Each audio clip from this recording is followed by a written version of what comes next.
when you're moving from place to place. Good morning, good morning, morning, good morning, morning.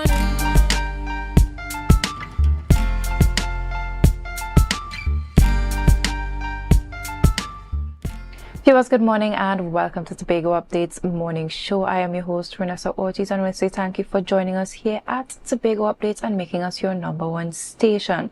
To those of you joining us on YouTube, Facebook, AMPLIA, Flow, and Digital, I want to say thank you for staying right here and wanting to stay with us to continue in the conversations that we have in store for you this morning. I'm joined in studio by my co-host, Alex Brown. Good morning, Alex. Good morning, Renessa. Good morning, viewers. How are you? I am great. You know, we just came off of the budget presentation yesterday, and we know that is going to be part of our conversation. You seem excited about that. There has been so much priorities that were expressed within the budget presentation, and we just want to get a bit more in depth into the ideas and the realities behind some of these priorities that were placed into the public domain yesterday. So I guess our discussions will dive us deep into those priorities and how they're going to play out, how we're going to see them for at least for the next 4 years becoming part of our everyday life, at least as led by the THE. Indeed. And viewers, as we head further along into the programming this morning, we head on over to news in 90 seconds. A senior health official says it is too early to determine if Tobago is facing an STI crisis.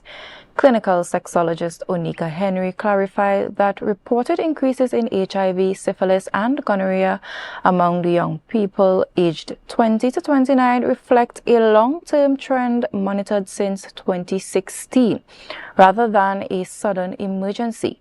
Henry emphasized that the department's ongoing data analysis will determine whether the numbers indicate a true rise in infections or simply an increase in public testing.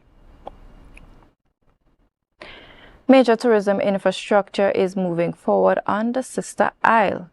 During the THA draft estimate presentation, Finance Secretary Councillor Petal Ann Roberts announced that the highly anticipated Marriott Hotel development at Mount Irving Back Bay has officially secured all necessary statutory approvals.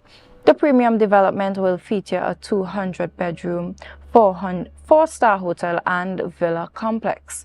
With regulatory hurdles now cleared, construction on the project is officially scheduled to commence before the end of 2026.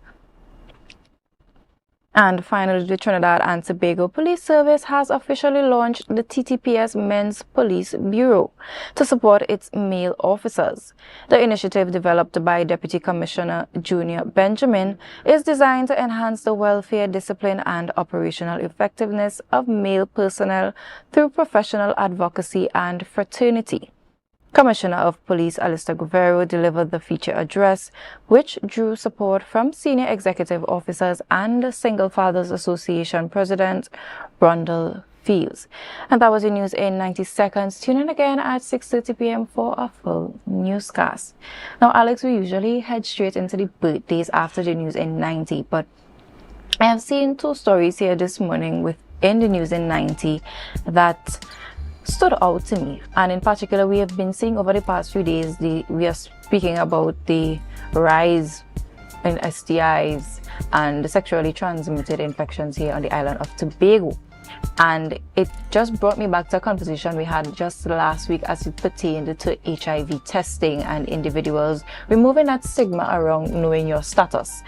And it just poses that conversation. I've seen it on the social media space where we need to come out of that space where we shelter our young people from the information as it relates to being sexually responsible.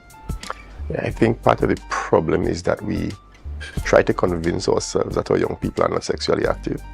I think we try to convince ourselves that they're not, even though some of them may not be active, that they're not sexually exposed. And that's one of the reasons for that, is that I think we're not appropriately monitoring our children's exposure to social media. Unfortunately, social media now has a lot of sexually explicit content, and our young people are at earlier and earlier stages becoming exposed, and it will not be long before exposure that is not managed becomes involvement. I think that we need to start by managing our children and young people's exposure, and then be open and honest with them in terms of conversation about responsible conduct. If we do that, I think we can make some progress in reducing the numbers we're seeing. It's interesting though that I'm trying to remember the name now of the sexologist who said that it's not necessarily a spike, but it's the result of monitoring that has been happening over at least 10 years. While that may be true, it's not necessarily comforting, because if this is happening over a 10-year period, then you're wondering to yourself, what about what is unreported, and how is that eventually going to impact on the rest of the society, or productivity, or demands for treatment and that kind of thing. It is not as simple as it may seem on the surface, but we have to consider that treatment and management of illness has a cost.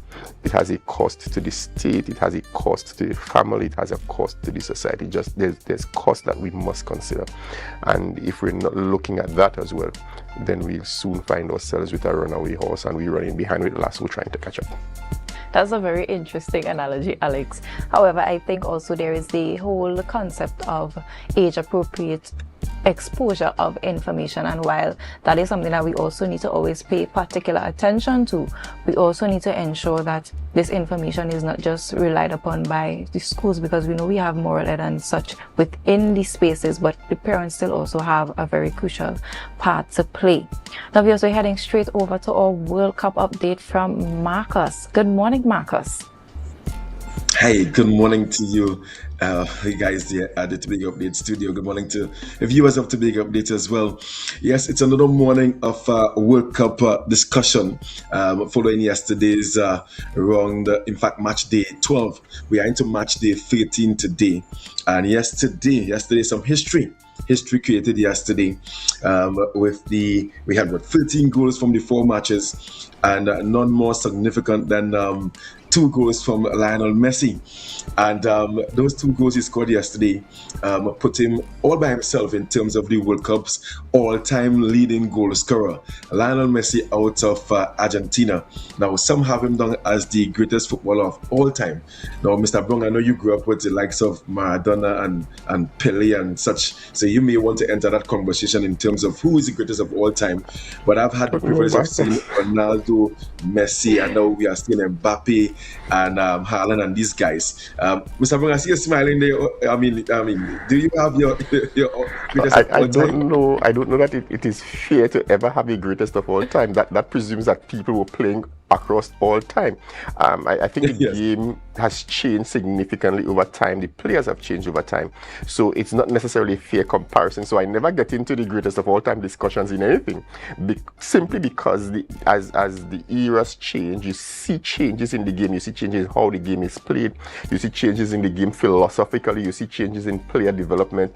So I am not sure that a greatest of all time is a fair comparison to anybody. So I stay away from that discussion. Yeah, and I try my very best to stay away from it as well. I do appreciate the talents of Lionel Messi, Ronaldo, Haaland, and Mbappe, and all these guys. And obviously, Each man in his time. everyone. I mean, you're gonna have your preference. And Messi has done it over a number of years. This is his 6th World Cup, and to score 17 goals in a World Cup representing a country, I think it's an outstanding achievement. But he has company. There's a particular guy from France, also on 16 goals, and he has now joined level with Miroslav Klose from Germany, the guy who would have led the all-time leading goal scorer for the World Cup, now broken by Messi. And it is predicted with Mbappe still in his 20s, he's going to run past Messi and run past that target of 17. But 5 goals in 2 matches for Argentina. In fact, he has scored all the goals for Argentina so far in the World Cup. Messi is enjoying his time at the World Cup thus far. But also, Haaland from Norway scored a double yesterday. He's enjoying his time as well. 2 goals, in fact 4 goals from the 2 matches thus far, and Mbappe also on 4 goals. So the Golden Boot race: Messi, Haaland and Mbappe.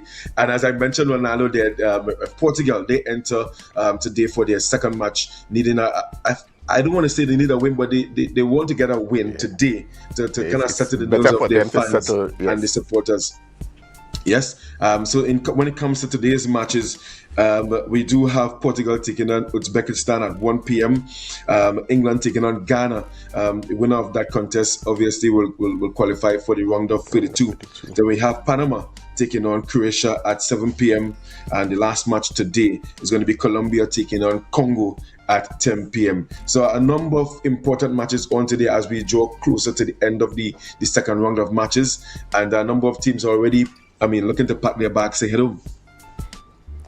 That's an unfortunate reality of these games, where as soon as you lose, you have to head out. But that's the nature of competition. Somebody wins, somebody loses, and the losers go. But we are thankful for their efforts as well, because their contributions have all made the World Cup enjoyable for all of us. Fantastic, and it has improved their countries. So I say tourism, like Cape Verde. A lot of persons haven't heard of Cape Verde before the World Cup, and they're doing extremely well in the World Cup. I know a number of persons are already probably planning to visit someday. Certainly, and it's one of the things that there's an advantage, when you get yourself on the world stage. And I think that's one of the things that Trinidad and Tobago needs to look at as well, in terms of our own presence, as soon as we can, get ourselves back into that place where we can qualify for another World Cup. I remember our first entrance, how much the name rang even after we had exited the competition, because people had just not known. So it's something that we could look forward to, not just for the presence, but the spin-off that comes from that afterwards.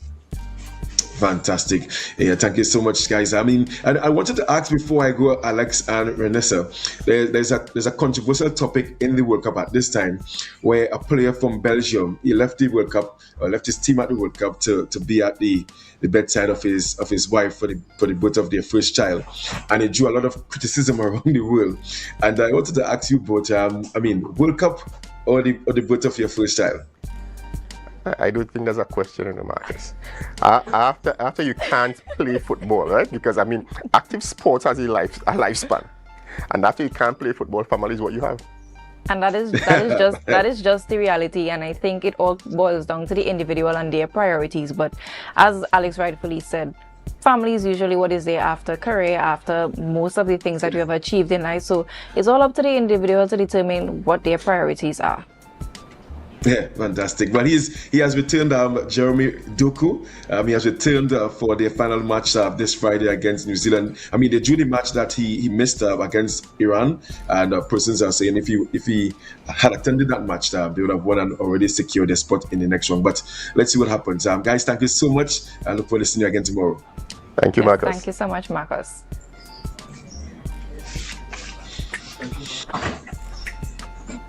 Now, viewers, we're going to head on to the celebratory segment of our morning. We're on to our birthday shout-outs this morning. We're celebrating with those of you who are celebrating with us. First up on the lineup this morning, we have Patricia Boris. Happy birthday to you. We hope you have a great day today. Be safe. We know the rain is falling, but take your time on the nation's roads today. Take some time to self-reflect and really spend it with those who love, cherish, and appreciate you, and wishing you all God's greatest blessings upon your new year. Next on this morning's list,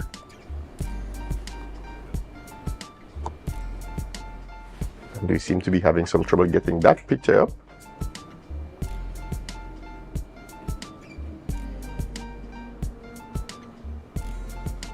Next on the list is Leon Dennis. We want to say a very happy birthday to you from all of us here at the Tobago Updates family. We wish you a very pleasant day, one that, despite the rain, is going to be cool and productive, one that is going to be full of happiness and joy, and we trust that it begins a year that presents you with the opportunity for growth, for development, and for achieving those goals that you've set.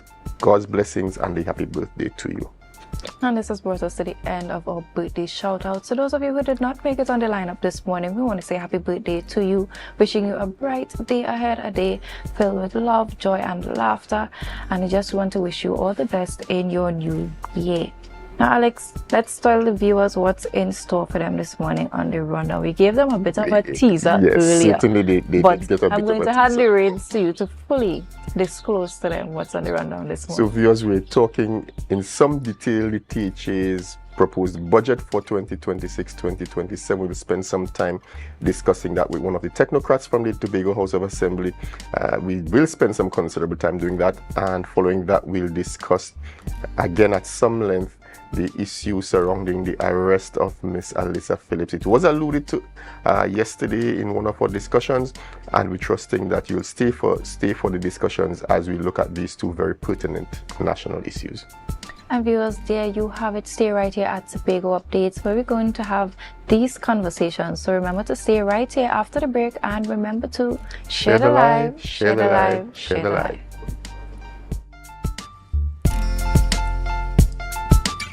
On Saturday, June the 27th, at 5 p.m., Divine Breakthrough Empowerment Ministries, located at Grafton Main Road, Black Rock, presents prophetic praise and worship theme, Manifest. 5 churches, 5 worship teams. As we come together in praise and worship, come expecting a time of refreshing.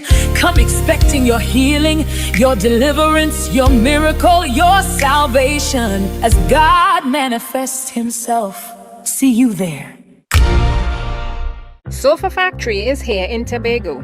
Conveniently located Montessori Drive, Glen Road, Scarborough. Up to 20% off on select sofas for customization. Deals on some sofas from as low as $4,000 until stocks last. 10% off on all wardrobes. Half off on shower heads with the purchase of a vanity set. Come in and experience the new way to shop for furniture and see the quality in person.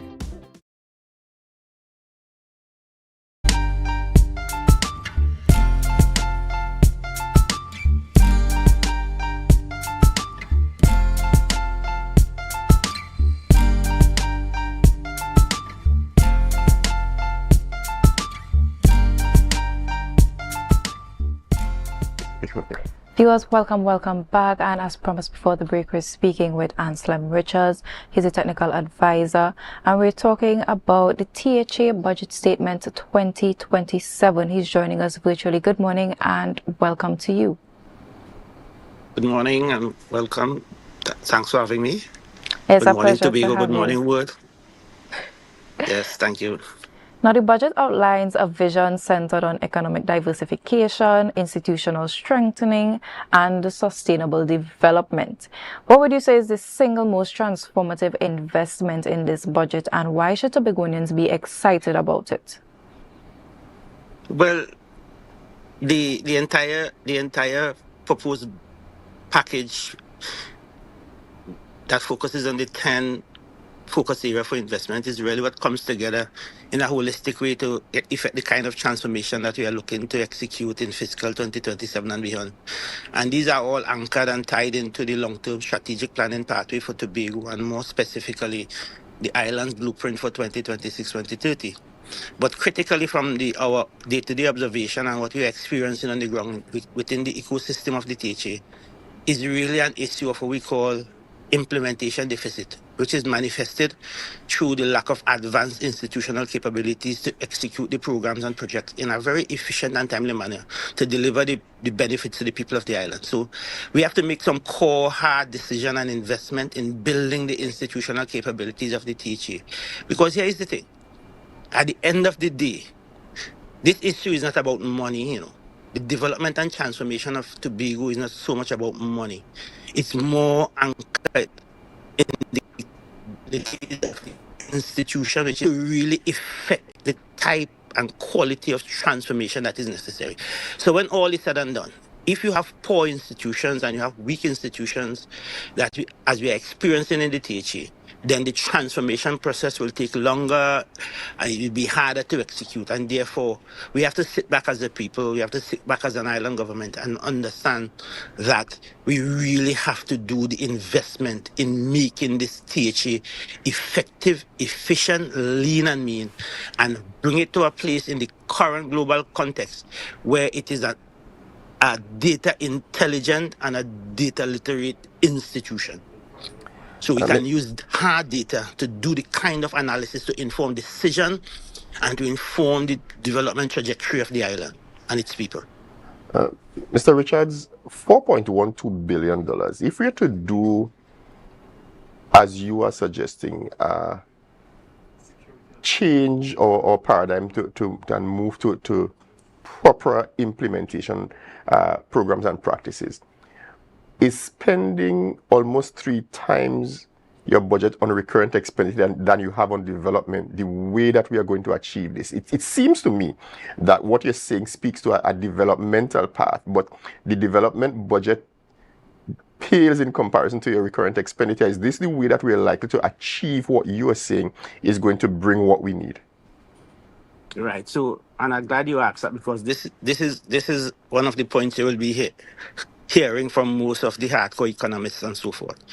But Alex and my lady there, if you look at global history of how economies evolve and how countries arrive at developed country status, they all started in a similar position as we are in, where the government have to come in and really do what we call transfers and subsidies to help poor and vulnerable, especially in a context where your private sector is significantly underdeveloped, as we are experiencing in Tobago critically.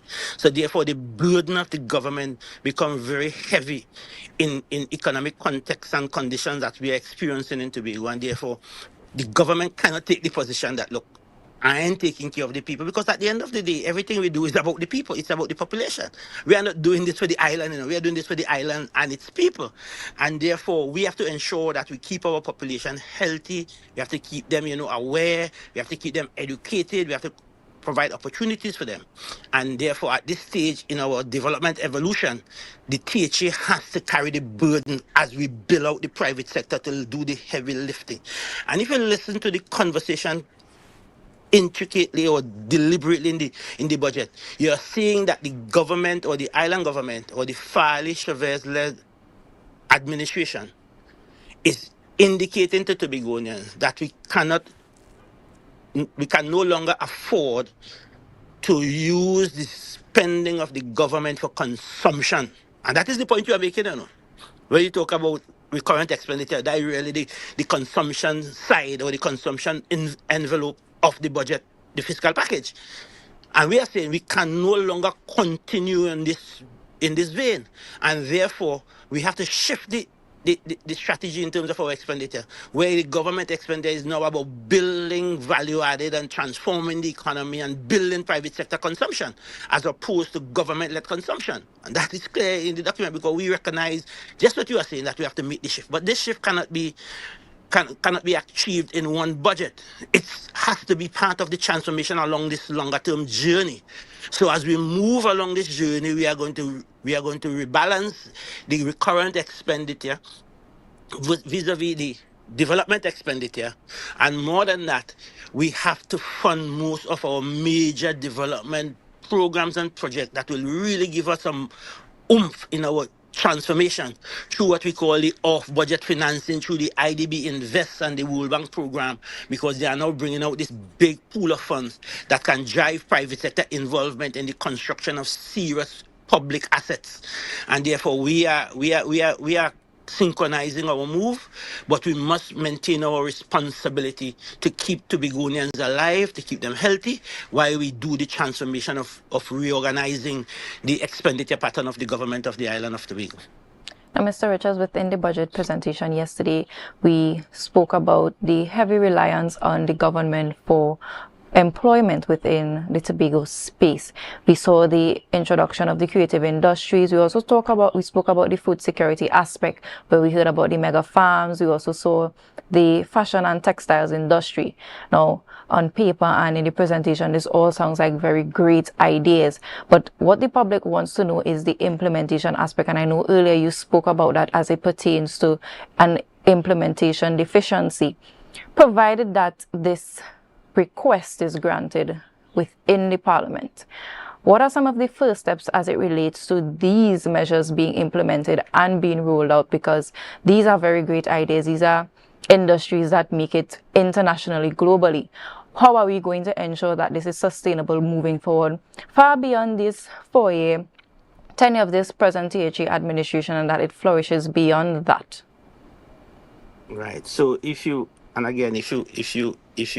go back and submerge yourself mentally into the narrative of the budget, you recognize that the strategy that we are deploying in fiscal 2027 and above is what we call output, results-based governance, a pathway to prosperity. And we set up that frame and to share with Tobagonians and the rest of the world exactly how we are proposing to achieve these things. We are not just doing tasks and completing processes, we are governing for results. And that's the strategy. As I say, we are not in a perfect institutional ecosystem. There are significant deficiencies in the capabilities of the THA where we manifest in an implementation deficit, but we cannot stand up and wait for the perfect weather to harvest what we want to harvest. So we have to start doing the small things to move and create and effect the kind of changes we want to do. We have set ourselves some ambitious targets, and that is how people dream. If you want a man to dream of a nice woman, you can't show him the woman that he has been living with, who he's familiar with. So we have laid out a very enhancing picture of where we want to go with Tobago. We have put a strategy in place that we are going to be working and governing deliberately to achieve these results.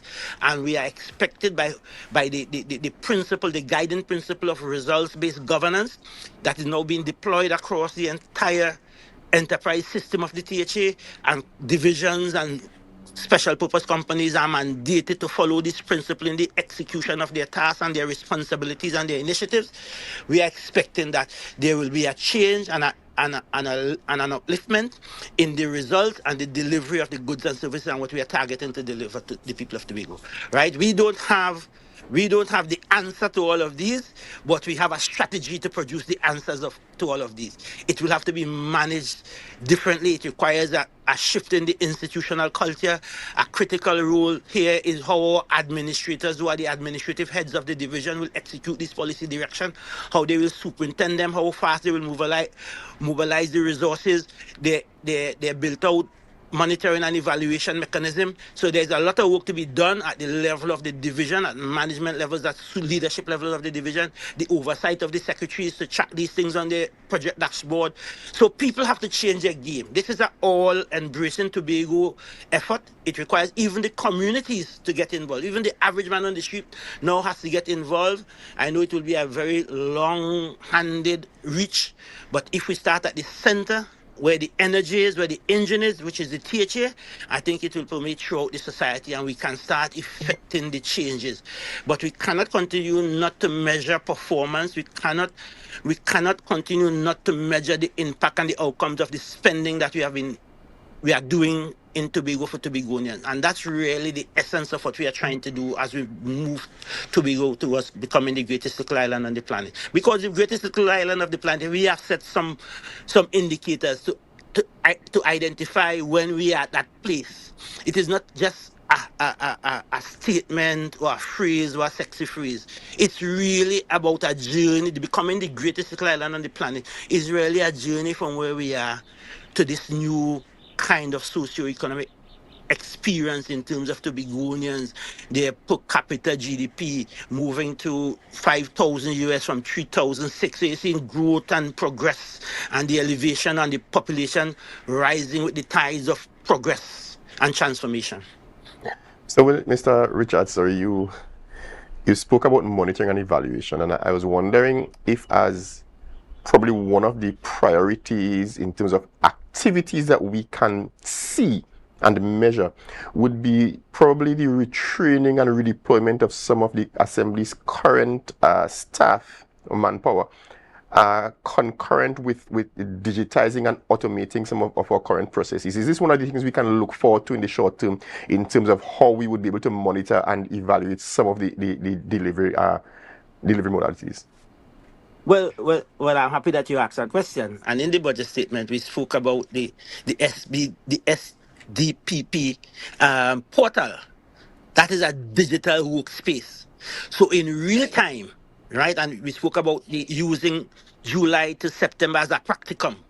And this is when you're really getting down to the putting your hands in the mud, right? So the practicum is preparing the divisions for us to go live, fully live in 2027, which is the 1st of October, and using this digital workspace. So everything we do across the plans and programs, projects, and initiative outlined or presented in the budget will be monitored on this digital portal. Every single activity I can track the performance of the persons who are responsible for project A. I will know when they sign in, how long they take to work, they spend time doing their work. If they're signing and they are not actively doing work on the system, it logs them out, and there's that electronic record of every public servant performance in the system. So we have built out all those things. This is a progressive. This is a progressive move from when we started in 2021 to where we are now to do what we want to do. And that was explained in the budget statement. So in the last 4 years, we have been preparing all the institutional systems and processes and infrastructure to come to this place where we can now deliberately govern for results. And therefore, we have built the technological requirement in terms of the portal where we can monitor the performance and delivery of these things and evaluate, and the data is collected and you can real-time evaluate. The chief secretary can sit from his office and see what is happening across the enterprise system of the THA. Administrators can sit in their office and see what is happening across the entire workforce of the division and the project delivery. So the systems are there. The challenges is really the softer part of the system, as you said, to get the culture shift, to move our employees and our workers, the THA workers, from this paper-based system to this new digital workspace, which will present for efficiency, effectiveness, accountability, and transparency. That is really where the effort has to take place. But I'm saying that we are working in a control environment, we are working in an institutional environment. Leadership has to set the tone. Administrators have to understand what their responsibilities are as it relates to the delivery of the mandate that are given and the responsibilities that are given to their division. So it's a whole new accounting framework that is evolving. As we said, we are not just building operations, we are building new governance systems to ensure that we are delivering to the people of Tobago as we move this island along this pathway to prosperity. So the systems are there. The training and remember, the building of advanced institutional capability is an important focal area in this 2027 budgetary period, and therefore the training and upgrading has to be a continuous action and event in the life of the teacher going forward, because we're living in a time that is very emergent. The assumptions we made yesterday at that budget presentation, some of them may have changed, and therefore we have to build in the agility into how we operate the THA, because the world is changing. The future of Tobago is not waiting; it is emerging. Mr. Richards, I want to go a little more directly, probably to closer to where you sit, and could we look forward? And I want to target specifically our accounting processes, and I mean financial accounting. Could we look forward probably as a start with the Division of Finance in moving from the paper-based mechanisms that we currently employ to probably some accounting software, whether P3, whether PE, I'm not sure if P3 is still a thing now, but stuff like that where we, and so we can move some of the actual staffing, because we're automating what they do, and probably shift them to doing some of the quality control and quality assurance things, even through the other part of the digital development that you spoke about. But can we look at that, because that's one of the things that I have looked at over the years, that to my mind we can make a shift from the paper-based daily accounting to something that is less labor intensive, more automated, and probably we can redeploy some of the staffing. Is that something we can look forward to probably, and your division at Finance probably setting the example in this regard? Well, definitely, that's a big chunk of our digital infrastructure build out in 2027, in fiscal 2027. What has happened over the since this administration came in, there was this national project being funded by the IDB called IFMIS, which is Integrated Financial Management Information System. That is intended to do exactly what you're saying, to automate the whole financial operation of the THA from a paper-based system to a digital system that have all these built-in features that makes the delivery of financial the financial operation of the THA and the central government much more seamless, much more efficient, much more timely, much more robust. It will also impact the laborious events of preparing the financial statements and all of that. So that project has been in place for probably nearly 10 years, right? What has happened? The project was being controlled from the Ministry of Finance.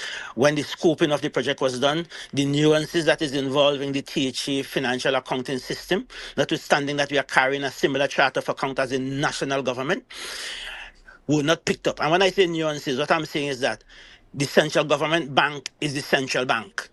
So the system was designed for a central bank as the government bank. But in the case of the THA, the bank of the THA is for citizen. So that departure creates a problem in the design of the IFMIS if you are doing it at a national level. So when they were scoping the project, they did not take up those nuances and the special features of the Tobago case. And we have been struggling with them for some time to have these things recognized and to give us the leeway to deal with the contractor that is contracted to provide this new financial management system for the government of Trinidad and Tobago. They have made some progress in Trinidad. They are now testing the system in the Ministry of Finance and some other ministries to pick up the bugs and things in the system. We were supposed to be part of that pilot testing project, the THA. We have put all our hard infrastructure and our soft infrastructure in place, but the design system, the system itself, because of that nuances, could not carry the THA for the trial period. So we have been working out those nuances. We are at the place now where the THA, through the Secretary of Finance and with the mandate by the Chief Secretary, to engage directly with the service provider to iron out those nuances and to get the Tobago component of the system functional in respect to the peculiarities of the THA financial accounting system to do exactly what you are doing. The project is on the books for 2027. It is budgeted. That is one of the primary projects that is going to be executed in fiscal 2027 because we have all the hard infrastructure and we have all our personnel trained to pick up that kind of digital operations, and therefore we are pressing forward with that because the evidence, as you have said, on the ground in the Tobago Assembly is that we can no longer manage this 3 billion plus budget on a paper-based accounting system. It just doesn't make sense. It just doesn't provide for efficiency, and it's a very inefficient, old and outdated way of doing business. It doesn't support any modern functioning of government nowhere in the world, and therefore we are moving very aggressively to ensure that the IFMIS project is completed in fiscal 2027, and we are on a platform, as you alluded to, where we can have this level of efficiency in our financial operation. And let me tell you why that is important. That is important because the THA, by large measure now, and hear me carefully, by large measure now, is really a spending agency. And it is a spending agency now because, one, we are confined in terms of our legislative authority to do some of the legislative things that are needed for us to drive the Tobago economy in a particular direction. And as I speak to that, I must make the point here that that's why the issue of constitutional autonomy will always be a pillar of every budget statement of this island government until that project is completed, because we have a duty and a responsibility to keep that issue alive in the minds and psyche of Tobagonians and even our younger population coming up, because a country cannot develop without legislative authority. A case in point, and let me just digress here and build this out. The issue with the child that was hit by the jet ski in Pigeon Point. It is for decades we have been sending marine small craft bills for Trinidad to pass laws that we can enforce to manage and develop that sector without posing the risk to Tobagonians and visitors alike. And the government in Trinidad has refused several iterations of laws and proposals to improve that situation. But because the THA doesn't have legislative and constitutional authority over those matters, we can't pass any law to effect the changes. It took that and more for the government now to sit up in Trinidad and understand that how the system is, where we have a centralized governance control mechanism, it is not working in the interest of the people of Tobago. So let me get back to the issue of the IFMIS project. So that is really a very important and central part of what we want to do and what we propose to do and what we will do in our results-based governance in 2027. That IFMIS financial accounting system will be rolled out in fiscal 2027. The Secretary of Finance, the Councillor, the Honorable Petalan Roberts, that's her lead project. She was the person in the THA before becoming Secretary of Finance, was leading that project on behalf of the THA and the people of Tobago. And therefore, it is one of our pet projects. It's one of the legacy items. I am ensuring that she will leave as the first female Secretary of Finance and probably one of the best secretaries in the Tobago House Assembly who have demonstrated an insatiable appetite for hard work and preparedness. I must say that to the people of Tobago, right? If she's not the best, she's among the best. Mr. Richards, we want to thank you so much for coming on and sharing with us some of the, and expanding on some of the points that were made in the budget presentation yesterday. We know this conversation would continue for a while, so more of the Tobagonians, more persons in the Tobago space can get a bit of understanding as to what the presentation was all about. Thank you so much for joining us this morning. Thanks for having me, and thanks for giving me the opportunity to clarify and to share with all people, Tobagonian, wherever in the world. Okay, viewers, stay right here. We'll be right back after the break. Remember to share the live, share the live, share the live. Make your goals a reality this season with Mount Pleasant Credit Union. Tobago's choice, we got you smiling. Come and feel that mid-year feeling, oh yeah. Mid-year island dreams, we make it easy. $20,000 to $100,000. Come and see, we warm hearts, bright plans, your goals grow. Mount Pleasant Credit Union, Tobago's choice. You know, every loan wants to prove more reasons to celebrate. Chance to win big, doesn't that feel great? Up to $3,500 in exciting gift certificates. Share investment starts as low as $2,500. Mid-year island dreams, we make it easy. $20,000 to $100,000. Come and see, we warm hearts, bright plans. Let your goals grow. Whoa. Mount Pleasant Credit Union, Tobago's choice, you know. Our world is filled with rhythm. Rhythm that's unapologetic, infectious, timeless. Rhythm is commitment in action. It's how we show up for each other with unrelenting support that goes the distance.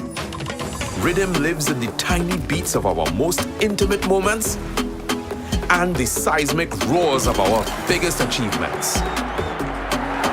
Rhythm is resilience in motion. So even when things go out of sync, we do what it takes to bring the rhythm back.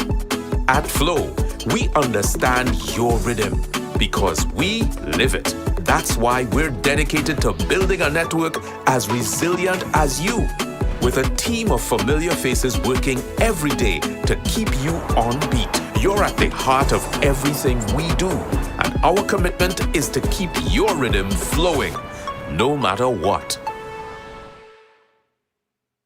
Donc la famille taking long to play the card.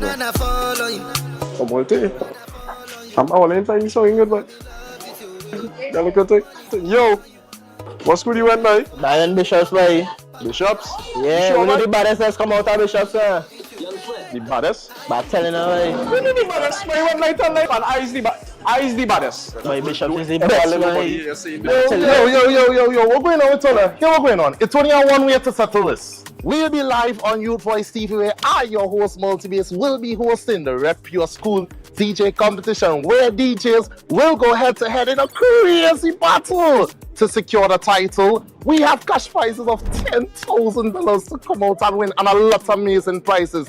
Guys, what are you waiting for? Let me come out, come and showcase your skills. Come, let me do some jobs. So guys, there are two categories for DJs that are out of school up to 35 years. And for the DJs that are currently in school, it must be up to 19 years of age. So guys, get ready. It's all about Rep Your School. It's all about the DJ competition. Who will bring the best vibes? Who can control the crowd? And who will earn the bragging rights?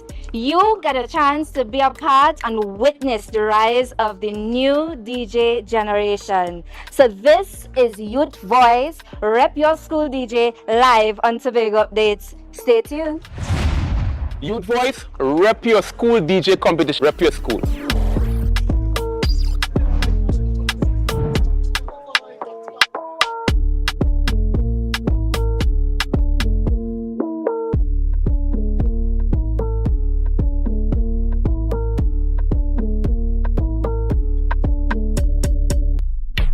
Are you in a dispute with a registered investment service provider of the TTSEC? Or maybe you're the victim of an investment scam? You can lodge a complaint or submit an anonymous tip to the Trinidad and Tobago Securities and Exchange Commission. Download our Investor Protection app or go to ttsec.org.tt to access our complaint form or submit an anonymous tip. Write a clear summary of your complaint. Submit copies of supporting documents along with the originals for verification. Provide a copy of the feedback received from the entity regarding your complaint. All investor complaints or scam reports submitted by the public are acknowledged and reviewed by the TTSEC. Investigations are pursued based on the outcome of the review. Trinidad and Tobago Securities and Exchange Commission, protecting the interests of investors and the public. You invest, we protect. Everyone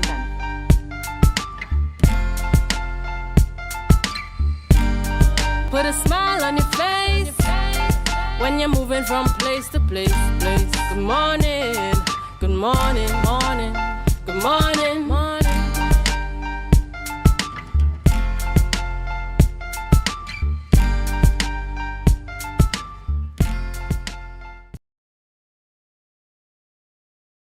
Viewers, welcome back. As promised, we're discussing the arrest of Alyssa Phillips at the Labor Day celebrations on last Friday. We're talking with former Commissioner of Police, former Minister of National Security, Mr. Gary Griffith.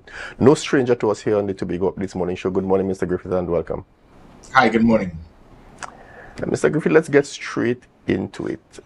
We've seen what a lot of public commentators and the average man in the street is now considering to be just an abuse of power by the police in arresting Alyssa Phillips and her mother at the Labor Day celebrations in Faizabad last Friday.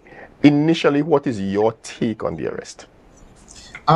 It's all about the police need to understand how to read the room. You have to look at the situation. It has to go on a case-by-case basis. On many occasions, what is happening now is the hierarchy of the police service. They are putting focus on the letter of the law rather than the spirit of the law. So to clarify to many persons who may be confused, the police may have some degree of justification based on the law that if that person had a protest and the protest that that person was making you did not make that specific request. So there's a technicality there. Having said that, it is rather hypocritical because there are many other organizations that would have been in that protest that were not part of the trade union movement. The trade union movement said they gave permission as well. So with all of this, it goes back to my point of understanding the letter of the law and the spirit of the law. What the police have done, unfortunately, is they've totally blown this thing so totally out of proportion. It has now greatly affected the public trust and confidence yet again of the police service. The police service, what they are using is outdated pre-colonial laws that were implemented just into the second quarter of the 20th century to control the masses, and that varies from loitering. If the two of us decide to go on a street corner, a police officer can arrest us for what is known as loitering. That's 1920s and 1930s type of laws because they had about 20 police officers in the country at the time. You recall recently a lady was in a confrontation with the police and a police officer foolishly fired her firearm. And the man cursed. He didn't curse the police. He cursed because he thought his wife could have been shot. He said, "What is so-and-so?" And they arrested him for obscene language. That is how ridiculous it has been now. We have things called public disorder, obstructing a police officer in the line of duty, resisting arrest. Now, resisting arrest is one now that even if you argue with the police officer, that is resisting arrest. Because this little girl is about 5'2", weighing 85, 90 pounds, and she would resist arrest with 50 persons armed to the teeth. So even that and all, you argue like, why are you arresting me for? Okay, and now charging you for resisting arrest. All of these outdated laws, as we go into as we're in the second quarter of the 21st century, almost 100 years later, being used by the police, and it's very unfortunate. It shows, the comment, the most dangerous thing is to give an ignorant person authority. And I had similar situations, and I had to operate in a different manner. When I was Commissioner of Police, hundreds of persons decided to converge in the Savannah opposite the U.S. Embassy based on the Floyd matter, and they had the Black Lives Matter. I could have easily arrested all of them, shut it down, put all of them in prison. No, I read the room, I understood the situation. Some of them wanted to be arrested to make themselves heroes. I didn't do that. Let you rant, vent your frustration. It's your right to protest, it's your right. And what I did is actually walk through the crowd to give them the assurance and remind them, by the way, what you saw in the United States had white police officers abusing a black, an Afro-American. And Trinidad and Tobago, most of our police officers were Afro-Trinidadians, by the way, so it won't happen. That is the concept. What this commissioner and the others should have done is to not get involved in such a situation where it is that people are now trying to defend this based on belief that if it is that people are upset, it means that they are against the government. It is not against the government. The government didn't direct the police to do this. The police stand on their own in this situation. It is the inappropriate thing to do. It is unfortunate. They may be looking at the technicality, but this is the unfortunate thing of the police, the hierarchy of the police service, putting focus on the letter of the law rather than the spirit of the law. Now, one of your strongest criticisms in light of this entire situation has been selective enforcement. Highlight for some of the viewers who are looking on why this was one of your strongest criticisms. Yeah, because when you look at the situation like this, the police said that this was a reason they had to arrest her based on to maintain public order. For God's sake, you had about 5,000 to 10,000 people marching in Faizabad that day. Dozens of different units, different organizations. You didn't pinpoint them. You pinpointed a little girl, her mom, and about 10 people who accompanied them. How in God's name could that affect public order? You're telling me that you need 50 persons armed to the teeth in riot gear to arrest a 95-pound little girl and her mother?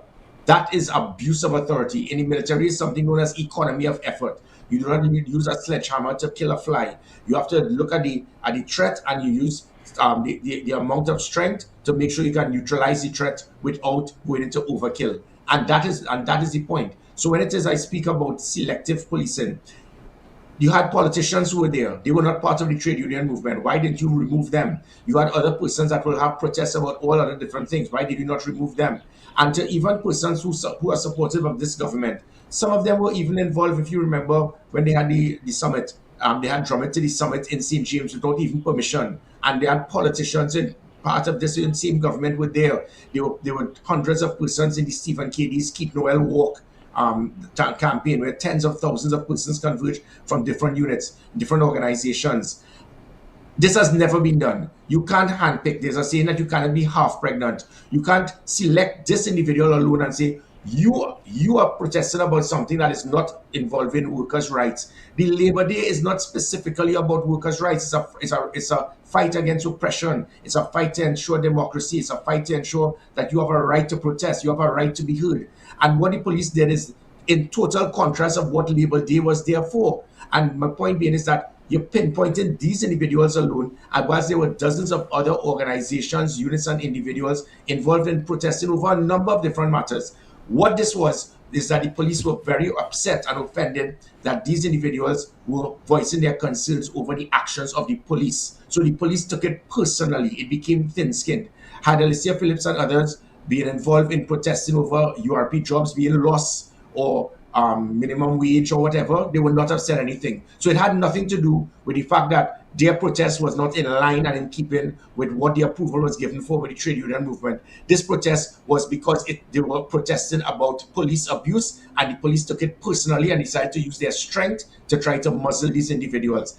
That is the first line towards a police state, and that is what should be totally rejected. And what makes it worse is, again, Guevara didn't impose himself on us. He was selected by a police service commission that has not said a word. I ask the both of you all, tell me who's the chairman of the police service commission. You might even know.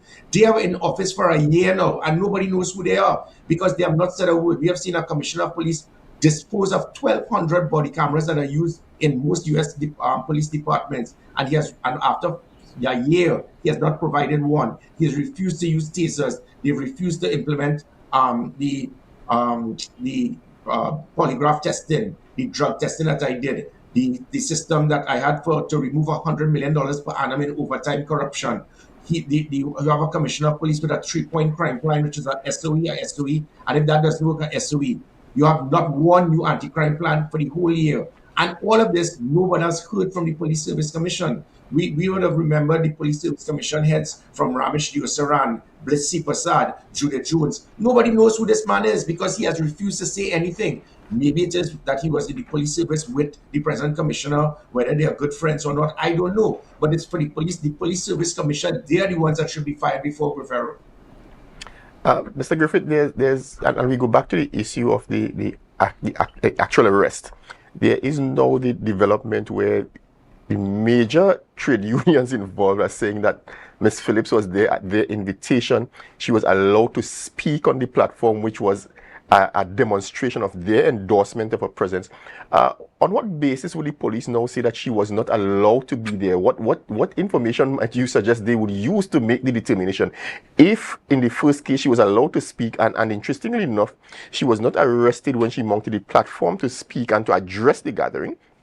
She was arrested subsequent to that, and we're now having the trade union movement saying, but she was there at our invitation. We invited her and she was part of what we were doing. How does this in terms of, from a legal perspective, from your point of view, how does this matter now progress? Because there seems to be legitimacy to her presence. And how does the police determine who should and shouldn't be at a function that is not their own? Yeah, and thankfully, because being commissioner of police, I know how they think. Remember when I said with the Samaru shooting, I said 3 months before, I said, watch and see. Just now you're going to hear the police will say that she had a firearm and she was shooting at them. 3 months later, that came out. So in this situation, what the police are doing in this matter is to say, okay, so the unions asked for approval to have their march in solidarity and in recognition of Labor Day, which was a fight for workers' rights. So, and it meant that all the people who are marching, they must march for that purpose. If it is that, even though the trade union movement would have invited other persons and they were invited to be part of the march, you cannot be in the march to protest about anything else other than Labor Day and fight for workers' rights. That is the angle they're going at. It is sad, it is comical, it is disrespectful to the intelligence of citizens of Trinidad and Tobago.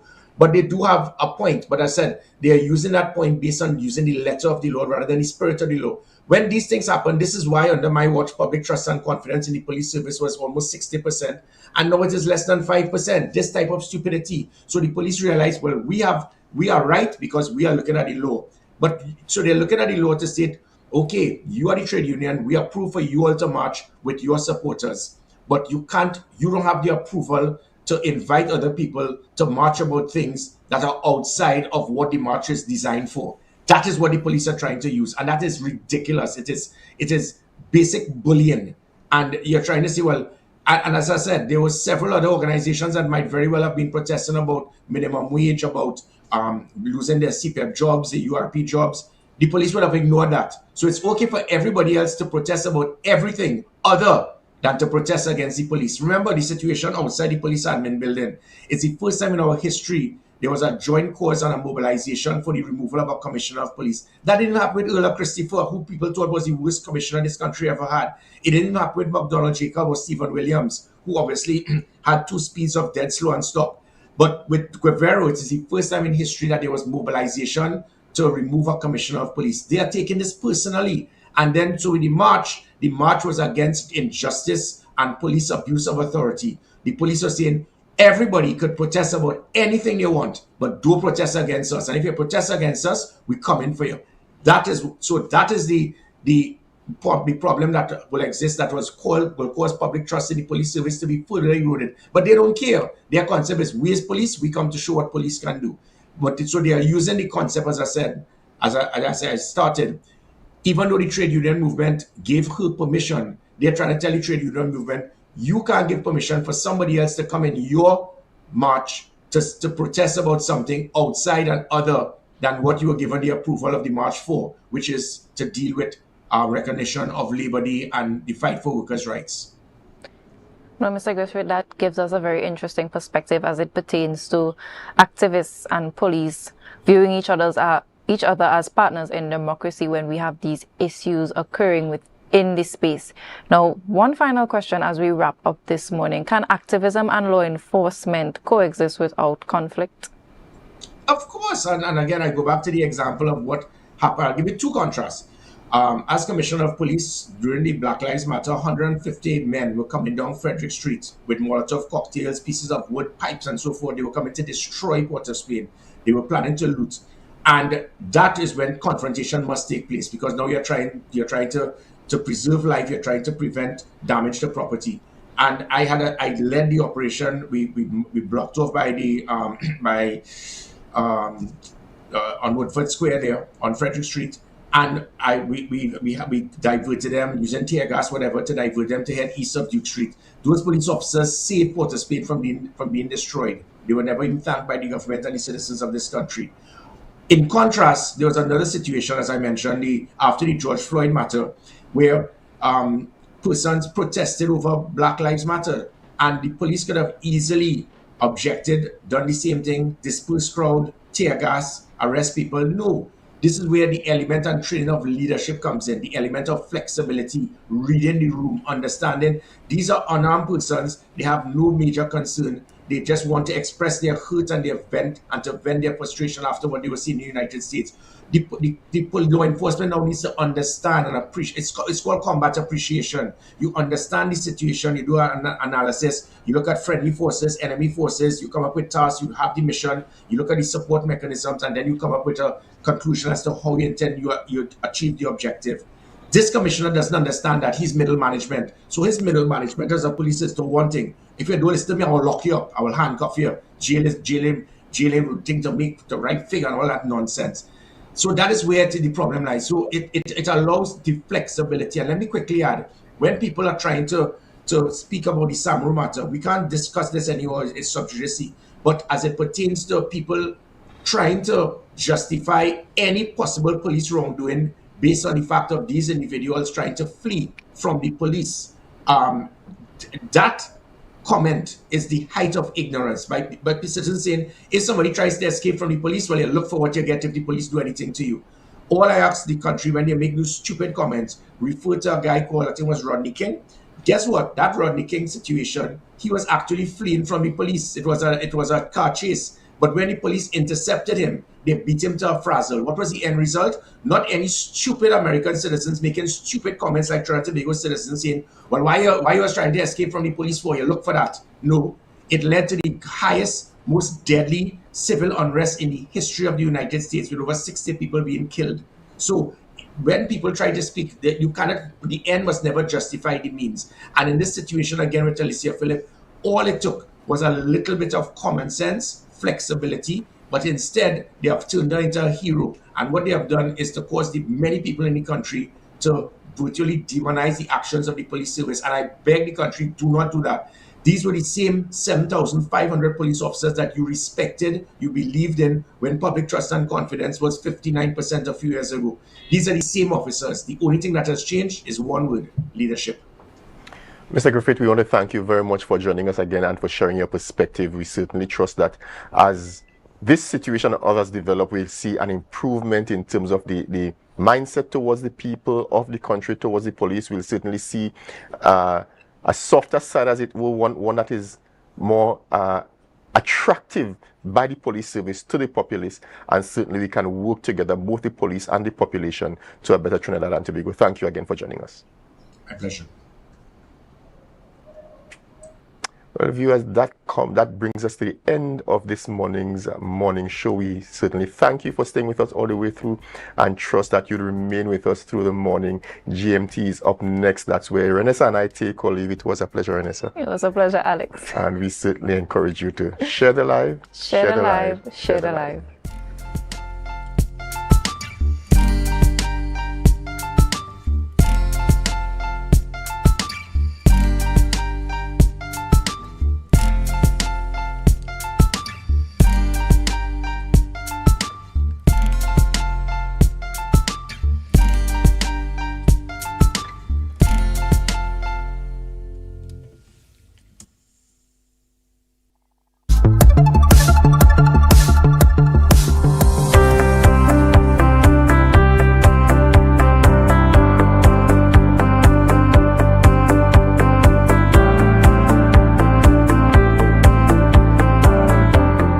I was pleased to see that they gave a holistic approach.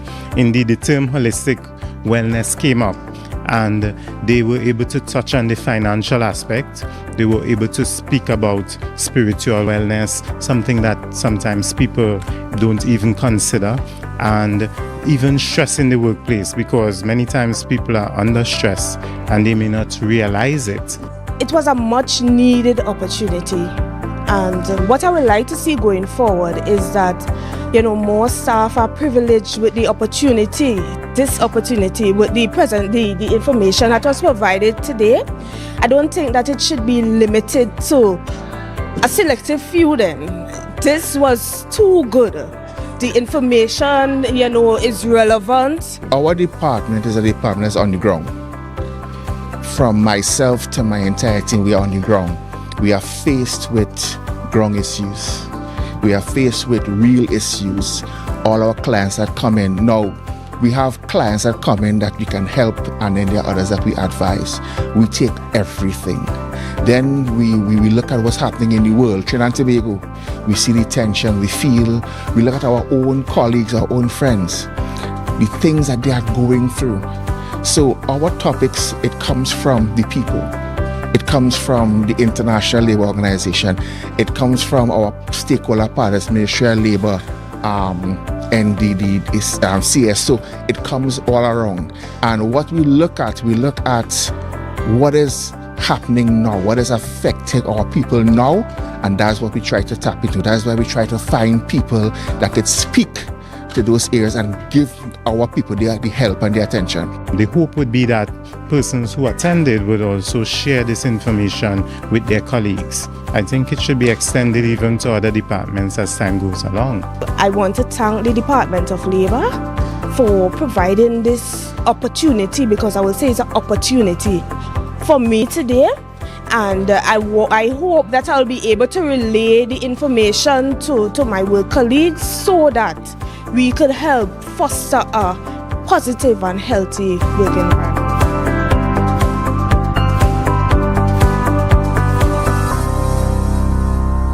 That was a production of the Department of Information, Office of the Chief Secretary, Tobago House of Assembly.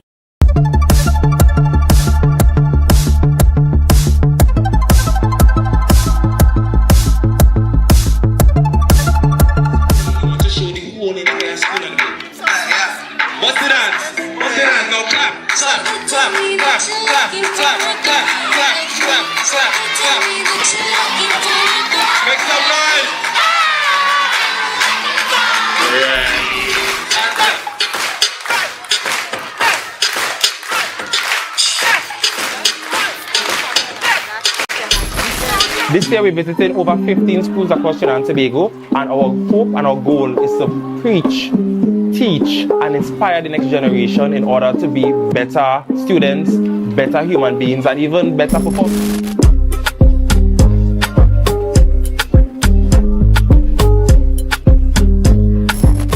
Past, we recognize that some persons don't know how to deal with stress. Music is an avenue, dance is an avenue where they can deal with stress. We have had in the past young people opting to end their life, and we want to ensure that no other young person sees their only option as ending their life. There must always be avenues and opportunities for them to express themselves, to relieve stress. And so when Emperors brought this idea, we saw it as an opportunity for us as the Division of Youth Empowerment and Sport to add another level of support to the younger generation here in Tobago. And this is the first of many new creative ideas that you would see. It was a diverse workshop talking about mental health, and it was a very eye-opening experience. There were different coping mechanisms talked about, and I had fun. The experience was fun. At first it's kind of scary because to have a bunch of people that probably know how to dance better than me. But after we started dancing, I felt more relaxed and confident in myself. At first I was very hesitant to do the dancing, right? But from small I always used to like to dance, and coming there now, right, I enjoyed it very much. They showed us dance choreographies and had us do a TikTok dance, jump up with the secretary. It was very nice.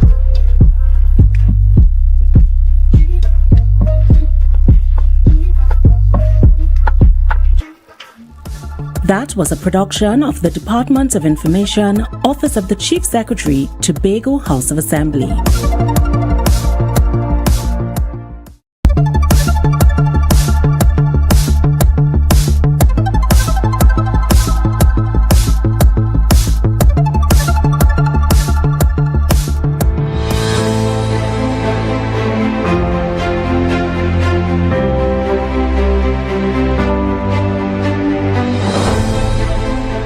Presiding Officer, the motion reads, this House supports the integration of a new era of technology. Yes, it may be beneficial to all students and teachers. This is a vital motion for the greatest little island on the planet. And I want to begin by saying how proud we are as a Tobago House of Assembly to be a part of the third primary plenary sitting. Because as the speaker before me indicated, these are things that we only dreamed about as children. But it's always important for the next generation to provide opportunities for those to come after them that they did not get themselves. We try to do our part as a legislative body to go out there while we have these outreach programs going through the year and try to educate the children as much as possible about what parliamentary politics is about how it is that our politicians govern, how it is that they think, and when it is that they get into the chamber, how it is that they are supposed to behave, what guides their behavior, our standing orders, what is the role of the major players like our presiding officer, our minority leader, or chief secretary. The training, I wouldn't consider it hard, but it was very engaging. I would like to say that some stuff we learned was that AI can be useful in certain things, while in other times it cannot be useful. The experience was very scary and also exciting at the same time. I learned that even when you're presenting in your speech, don't be afraid. Just look at the presiding officer and talk as normal as you can. What we witnessed here today was not a rehearsal. Today in these chambers was a real debate, real thinking, real courage from young people who stood up, faced this room, and argued for what they believe in. That deserves recognition every time. When drafting this motion, we wanted to focus on a topic that would accurately reflect the changing society and the changing demands of learning. I'm sure everyone here today realizes how technology has changed our daily interactions and will continue to do so in the future.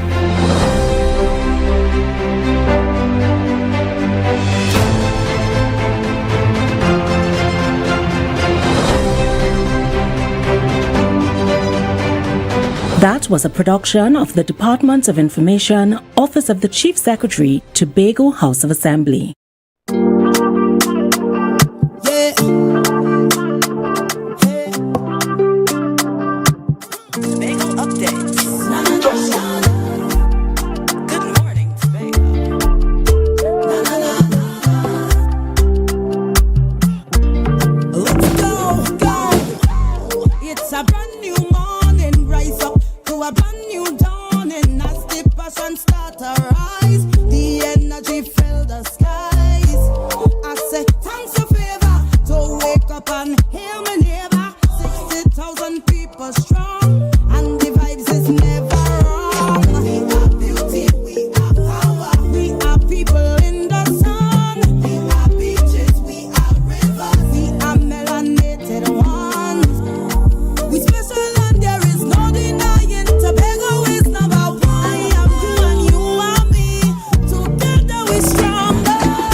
Good morning, and welcome back to Good Morning Tobago right here on Tobago Updates, ladies and gentlemen. I am your host, Chanel Felix. And guys, you know, whenever you see me sitting here, it's because we're about to have those conversations that you want to have while I ask those questions that you want asked. But before we get into this morning's interesting topics and conversations, let's have our news in 90 seconds. A senior health official says it is too early to determine if Tobago is facing an STD crisis. Clinical sexologist Onika Henry clarified that reported increases in HIV, syphilis, and gonorrhea among young people aged 20 to 29 reflected a long-term trend monitored since 2016, rather than a sudden emergency. Henry emphasized that the department's ongoing data analysis will determine whether the numbers indicate a true rise in infections or simply an increase in public testing. Additionally, major tourism infrastructure is moving forward on the island. During the THA draft estimate presentation, Finance Secretary Councillor Petal Roberts announced that the highly anticipated Marriott Hotel development at Mount Irving Back Bay has officially secured all necessary statutory approvals. The premium development will feature 200 rooms, 4-star hotel and villa complex. With regulatory hurdles now cleared, construction on the project is officially scheduled to commence before the end of 2026. And finally, the Trinidad and Tobago Police Service has officially launched TTPS Men's Police Bureau to support its male officers. The initiative, deployed by Deputy Commissioner Junior Benjamin, is designed to enhance the welfare, discipline, and operational effectiveness of male personnel through professional advocacy and fraternity. Commissioner of Police Alistair Guerrero delivered the feature address, which drew support from senior executive officers and Single Fathers Association President Rondell Fields. And that was our news in 90 seconds. Ladies and gentlemen, yesterday we brought you the live broadcast from the 2027 budget presentation by Councillor Petal Roberts. And this morning we're going to be having a chat about that with no other than Mr. Curtis Williams, who is actually the head of the Tobago branch of the Trinidad and Tobago Chamber of Industry and Commerce. No stranger to us here in Tobago and these conversations. Good morning, Mr. Williams. Good morning, Chanel, and good morning to Tobago, the viewers and the listeners online. It's a pleasure being here this morning to share my thoughts on the budget. Right. And, we have heard from many persons that the budget presentation yesterday was no surprise. We've heard this administration talking time and time again about this blueprint philosophy and this idea of this term being the pathway to prosperity. Were there any surprises for you, or do you share the same sentiment that it fell in alignment with what you were already expecting? Well, to start, Chanel, the business community, we welcome the presentation of the budget. We recognize the continued effort by the Assembly to stimulate the economy, improve infrastructure, and even support the Tobago development agenda. But however, as we always say, the true measure of this budget will be the implementation and the speed at which projects and programs are delivered. Some of the highlights that we as a business sector, we have been taking notes while the delivery was happening, is the focus on economic diversification. We see that the THA is putting some emphasis on Tobago economy beyond tourism. We see some investment in agriculture, the blue economy, the ITC, and even the renewable energy and the creative arts. These are essential for long-term sustainability. So we're quite happy about that. We see that Tobago, definitely, we know the new sectors they're looking at is to create jobs and foreign exchange. But a key critical thing, critical tourism development, and we appreciate it, is the increase in the airlift from North America, and we think that's very, very much important. The destination marketing, yes, the festival and event tourism, we applaud that, and the community tourism initiative. Those are real things that definitely we spoke about on numerous occasions, and we're happy to see that the secretary did include them in her budget presentation. One thing must be noted, Chanel, is that with the advent of the new terminal building, and we're still waiting for that excitement of the opening, because I definitely will be there, whether in spirit or physically, I will be there, because it's a landmark for us in Tobago. And we're happy to know that new flights and direct flights will be coming to the island. But we see that there's a bit of separation there, because we heard about the Marriott and the excitement of the Marriott. Tobago welcome the Marriott. Tobago looking forward to the Marriott. We, the business community, we can't wait with bated breath to the on the soil of the Marriott, where things can start to execute. But it will take approximately, let's say, 2 years or so for the Marriott dream to become a real reality in terms of guests moving into that plant. So in the meantime, when all these direct flights coming into the island, and that we're hoping to start from this year, we will need somewhere for these folks to stay.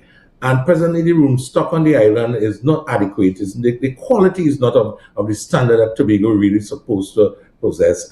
We look at some of them are 2-star, if nearly up to 3-star, and they're in much dire repairs. And I know for sure the room stock really need repair on the island. So we're hoping that the enablers, which is the THA, can have some conversation with the sector, and let's see how we can get this room stock up to a standard that we can enjoy, the guests can stay happy. And because we don't want to bring guests here with the room stock quality that we have presently, it is way below standard. And I know I've been to one of the hotels over the weekend, and I was totally surprised as the entity, and there are certain things that's just not in place. And I think that we should be looking at the room stock as we have presently to really improve going forward. Understood. So those are, yeah. Right, and we've heard before from the Chief Secretary talking about pulling together that team under the Division of Tourism that would be responsible for assisting some of those property owners in upgrading those properties. And that's one of the things that I truly hope to see within the next fiscal year. And hopefully we get to hear more about that on Thursday during the budget debate. We saw that the allocation for sustainable tourism was actually 105.2 million, while creative industries received 64.5 and digital infrastructure 46.3 million. Do you think that these allocations are great enough to cause that level of economic shift that the Secretary spoke about that's needed for the island in her presentation? Well, when we look at the numbers, and it was something that I spoke about, the budget gave us a kind of overview, a kind of plan, strategy plan as to what's going to be happening in the next fiscal.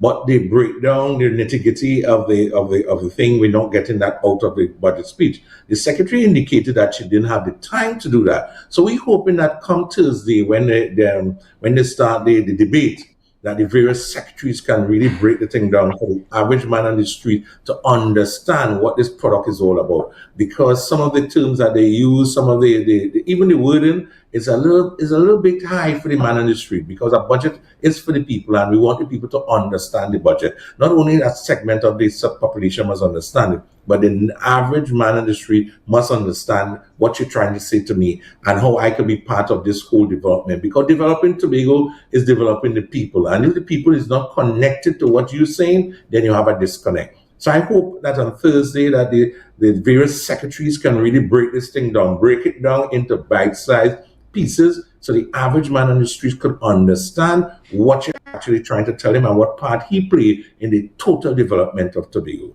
Now, we saw that food security and sovereignty got 140.7 million in their proposed allocation, because we know this is just a draft and this would be finalized after the official allocation is given to Tobago in the national budget.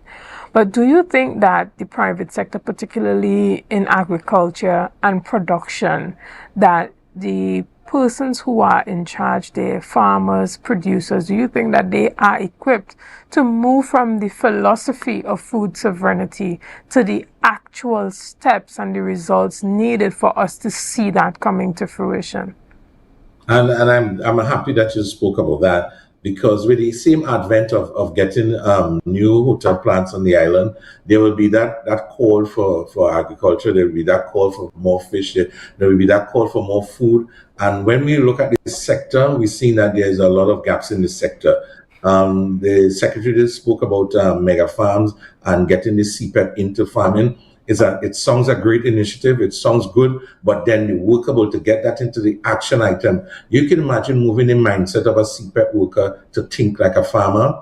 That's not an easy task, right? That's a re-engineering of the mind. And I think we know in Tobago what farmers really produce here. We are not farmers who are really born into farming. We are farmers who do that as a side hustle. And treating with agriculture in a meaningful way, or trying to use CPEP workers to bring into farming is a re-engineering the minds of those CPEP workers that normally will work 1 or 2 hours on mornings, not going and say, well, you got to be on a farm and you got to be doing meaningful agriculture. And it will take a lot out of it, as I indicated earlier. And I know the people, the mindset, it have to be buying from them. You must have 100% buying, and not just people coming to make a hustle. Or just probably some money, because farming is something that you got to love. If you don't love farming, you wouldn't get into it. You know, everything will not be there, your crops and everything. The whole soul and the methodology of farming takes a lot of you, the individual.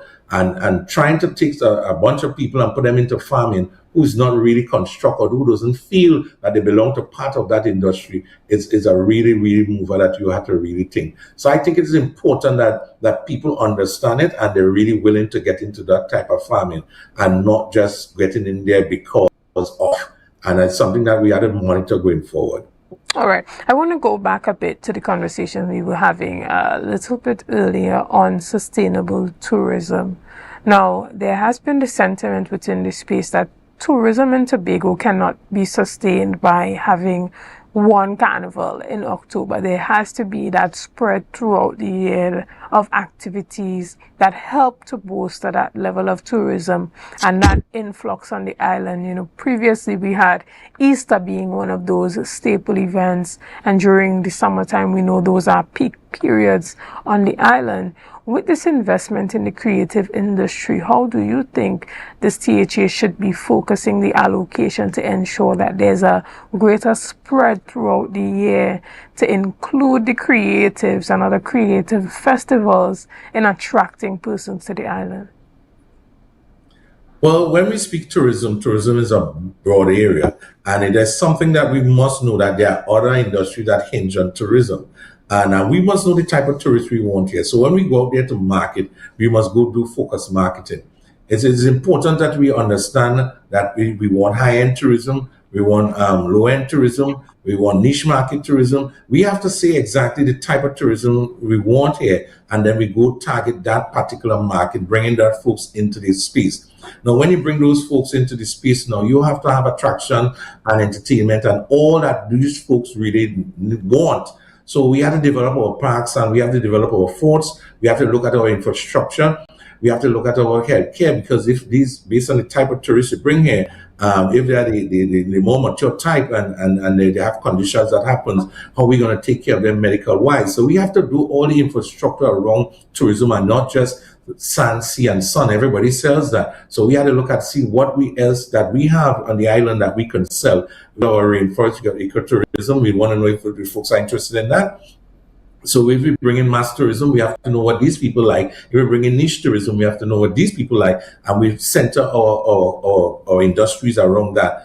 And I think destination marketing is important, and we definitely have to live up to that. So the city festival and event tourism have been a big thing, and we could bring in sport tourism and even medical tourism if we're looking at that. And if those are the segments that we're looking for, we have to develop all of them, and then the left hand must be talking to the right hand. We don't want the tourism agencies doing something the division don't know, or the state when things Same time, be having a bit of a connectivity issue there, Mr. Williams. And so we hope to continue this conversation, and I hope that you are still able to hear me. One of the areas that seem to be quite a reoccurring theme in this budget had to do particularly with accountability, transparency, and that results-based governance. I see that my guest has been disconnected. But for you guys who were able to take a listen to the budget yesterday, we know that the Secretary spoke a lot about having that result-based type of governance and systems in place for this next fiscal and for their next term in office. But how do you think, as the public, you can play a role in holding this administration accountable for the promises that are being made in this budget?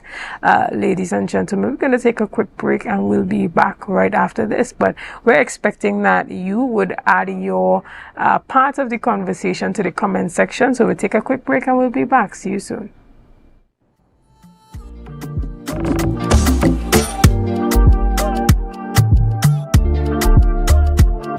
Coming up, hot plates, cold drinks, and chill vibes were the order of the month in Antigua and Barbuda. Top chefs, tasty menus, influencers, and foodies. The boxes were ticked, kitchens buzzing, and grills fired up. It's the one and only Antigua and Barbuda Culinary Month with Caribbean Passport TV on this station. Stay tuned for what's coming next.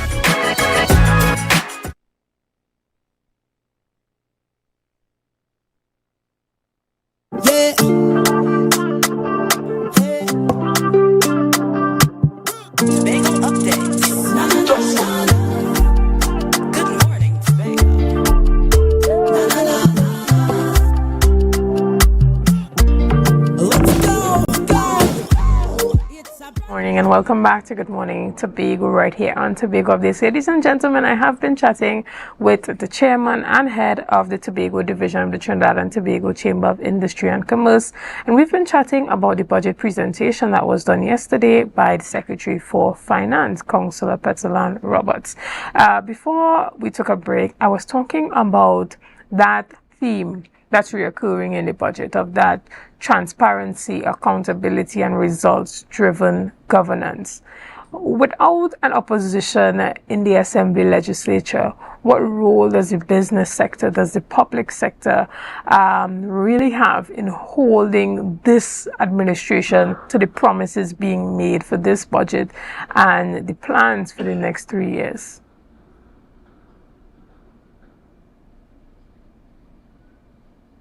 And we, the NGO, the business community, we have to play our part at the chamber.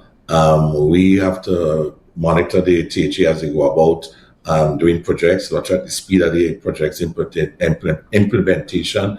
We have to look at expenditure versus the budgeted expenditure, the payment timelines that they pay to suppliers and contractors, and just the improvement in doing business in Tobago. We also will work on some of our players because we know some of the business community players, we were having gaps in doing business with the THA. So we're hoping to address these gaps, getting their business ready in a state of readiness to do business with the THA. And those are some of the things that we'll be looking forward to. And again, we are partner in this relationship, and we hope that the THA take everything in good faith and realize that we are there to give them the support. And if something is going wrong or something is going awry, we will talk about it, and just to ensure that the Tobago people get value for their money going forward. Now, reflecting on the last term in office from this administration and looking forward, 1 year from now, if we were to sit and have this conversation, what would be some of the things that would have been done for you to say that the last fiscal was a successful one? Well, we can say I saw within the recent months that a lot of work have been done in infrastructure. There's a lot of paving being done on the island out of election period, and we must say we applaud the Secretary for Works, Ms. Pantin, for doing a tremendous job. However, when I drive on the highway today, I notice that the highway is falling apart. And you can see for yourself, those who drive and move on the highway and byways, we can see the highway is in dire repairs. But I know that will be a big capital expenditure for her. And I know it wasn't mentioned, but I'm hoping that when she do the breakdown about it, because if we are maneuvering potholes coming up on the highway, and I mean, just the highway alone it's just the spend on. So that one to really do, but we will have to see how much you can stretch to treat with it going forward. As we indicated, the THA is idea a great package, but they implement, they deliver all these measures in the THA going forward, doing so. As we can see, as you mentioned, from the last dispensation to today, the folks on the ground want to see some action. There are a lot of people is waiting on actionable items. And I think the chief said hold, and we did hold, and now we're ready for action. And I hope that we get some, in this fiscal, we really get some deliverables, something that we can measure to say, yes, the extra funds the THA got, and it was really spent on doing meaningful work to support the lives of the Tobagonians going forward. Understood. Well, we want to thank you so much for being a part of the discussion with us this morning. As we round up our discussion, there has been a lot of chatter in the space about what that infrastructural development would look like post-budget presentation yesterday. We heard talks about the Friendship development in the Friendship estate and about that Scarborough redevelopment project really taking off. But within the next 3 years, people want to know, what does that look like? Does that look like consultation? Does it look like pre-construction planning? Or would we or could we expect to see real development or real infrastructure going up within the next 3 years? What do you think? We seem to have a bit of a technical issue there. Can you hear me, Mr. Williams? Yes, I'm hearing you. And to give a feedback on some of the things you just spoke about, it is important that the average man on the street see some things happening and see things meaningfully happening, because it's a lot of talk, it's a lot of presentation, and then now to put these things into actionable items is what we would wait and see moving forward. Something that we must note is the Tobago Constitution reform, and that was something that the secretary did mention, $10 million going towards that. That is something that I'm waiting for. I'm looking forward to that. I'm looking forward to where we can that bill can be passed to give Tobago that kind of energy, that kind of a self-sustaining that we need to move certain things forward in terms of even things like town and country planning. And now we're still waiting, everyone waiting with bated breath when THA can have total control over the town and country planning of this space. So those are some of the low-hanging fruits that we think that the THA can look at, so that the average man could see things happening in this space, instead of some of the bigger development stuff that we know will take a while, like the port development and all those huge infrastructure development will definitely take a while. So we could look at some of the low-hanging fruits and we could nip these back at the bud. All right. Well, again, we want to thank you so much, and we look forward to hearing much more from the business sector, particularly from the chamber, as the information comes to hand from Thursday's debate, and we get a bit more information on what is happening in the individual divisions and how that might impact Tobago's overall development. Ladies and gentlemen, we're going to take a quick break right here, and we'll be back with much more conversations after this. See you soon.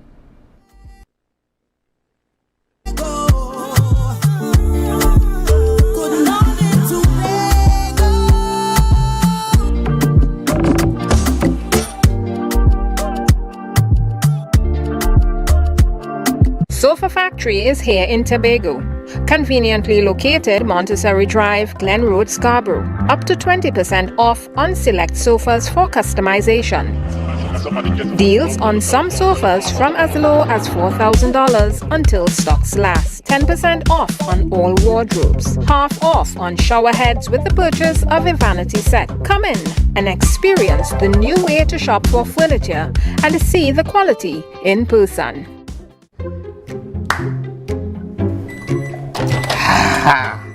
Nice. If I have to call a supervisor one more time to sign off on a customer because their financials are in a mess, I will scream. Don't scream in a bank. That have lockup in it. It's either they're not registered properly, or you know what? We could just forget about annual returns, right? Compliance is a bad word to most of them. Haul your compliance out of here. But let me eat. What is wrong with Trinbagonians? I mean, it has so much help what they could get out there. Well, you know, trainees, we don't like to spend we money. But you know what? Be comfortable with losing we money. That make it any financial What people should do is call Anderson in Trinidad and Tobago. Wait, what? Anderson in Trinidad and Tobago? Anderson in Trinidad and Tobago Tax and Accounting Services. Yeah, they offer helping from registering your business to filing your tax. My lunch is over. Wait, tell me more. No, go and scream in the bank. You go and scream in the bank. No, I don't get one sooner.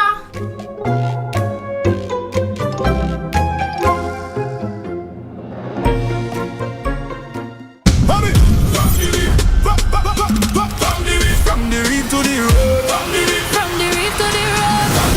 From the reef to the road. Tobago calling. Sweet vibes, sweet wine, everybody falling. We bring the culture straight to you. Tobago updates, we keeping it true. Oh gosh. Tobago updates. On the screen, there we go. You're home for October Carnival show. From the big stage shine to the rabbit hole line. We bring Tobago to the world in real time. Tobago updates. Tobago updates. Carnival 2026. We said the pace. Wave your flag. Anywhere you're there. Island love trimming all around you. Big thing lock on for the rhythm start. Tobago updates. Caribbean art.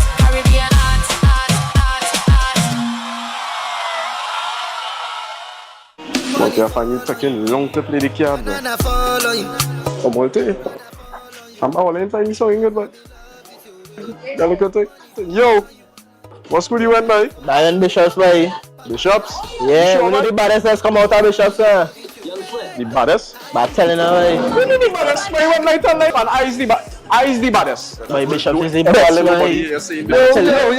Yo, what's going on with Tola? Here, what's going on? It's only one way to settle this. We'll be live on Youth Voice TV, where I, your host, Multibass, will be hosting the Rep Your School DJ competition, where DJs will go head-to-head in a crazy battle to secure the title. We have cash prizes of $10,000 to come out and win, and a lot of amazing prizes. Guys, what are you waiting for? Let me come out, come and showcase your skills. Come, let me do some jobs. So guys, there are two categories for DJs that are out of school up to 35 years. And for the DJs that are currently in school, it must be up to 19 years of age. So guys, get ready. It's all about Rep Your School. It's all about the DJ competition. Who will bring the best vibes? Who can control the crowd? And who will earn the bragging rights? You get a chance to be a part and witness the rise of the new DJ generation. So this is Youth Voice, Rep Your School DJ, live on Tobago Updates. Stay tuned. Youth Voice, Rep Your School DJ competition. Rep Your School.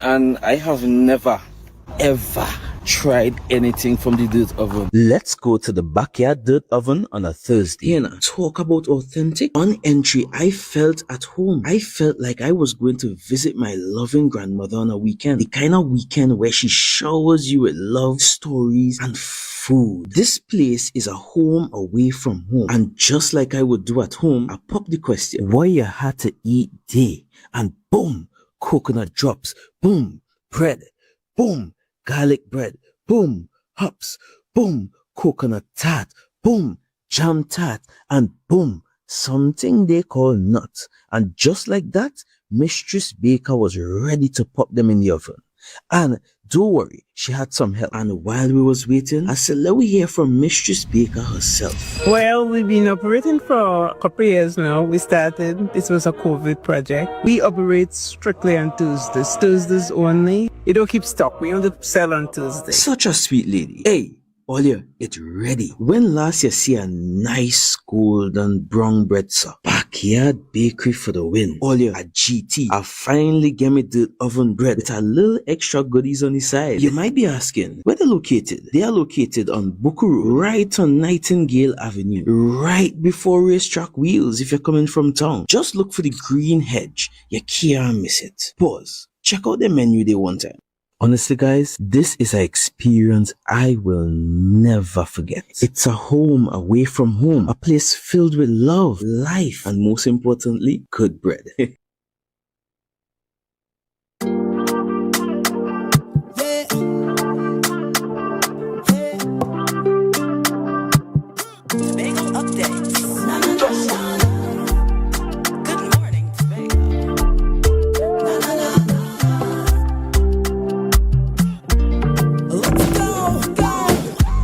It's a brand new morning, rise up to a brand new dawning as the passion start to rise. The energy. Good morning, and welcome back to Good Morning Tobago right here on Tobago Updates, ladies and gentlemen. We continue our conversations this morning. I have the privilege of chatting virtually this morning with Mr. I.D. Stewart, who is the president of the Nursing Association of Trinidad and Tobago. Good morning and welcome. A pleasant morning to you and the listeners. Thanks for having me.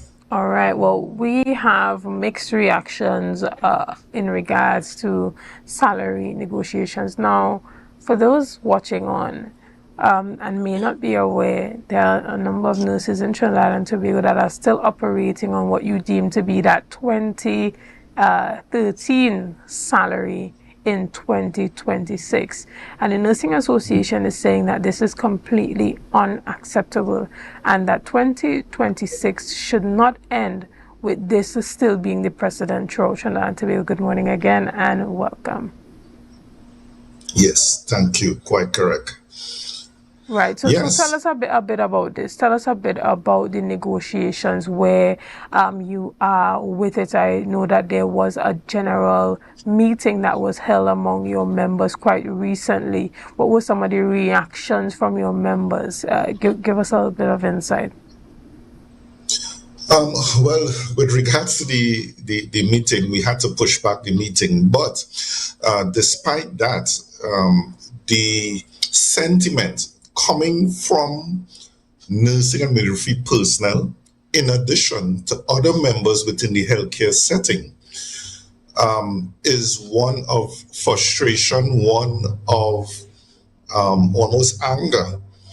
However, the hope that has been given, the commitment that has been given by the Minister of Finance, it is one that we are attempting to provide for the healthcare workers, that at some point within 2026, most likely directly after the budget, this situation would be resolved to some extent.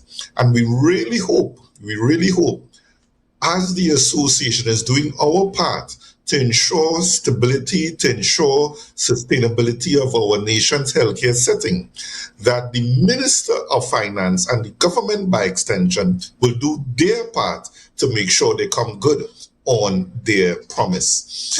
So we expect in the reading of the substantive budget, the 2027 fiscal budget, which ought to be read by October, we expect the minister to make that allocation towards making sure healthcare workers are given an increase, similar to what the wider public servants has already gotten since last year. So we expect that same 10% to come the way of healthcare workers, and provision of the funds to be made within this budget that will be read in 2026. And for the latest, we expect by December, workers can observe their 2013 salaries moving to 2019 salaries. We are still way behind, but at least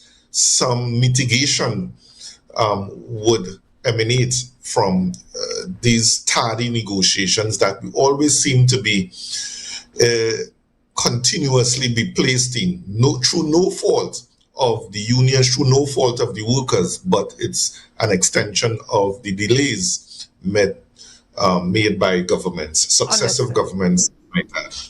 Now, you made it clear that even with this 10% that you are currently negotiating, that you want this 10% in cash and nothing else.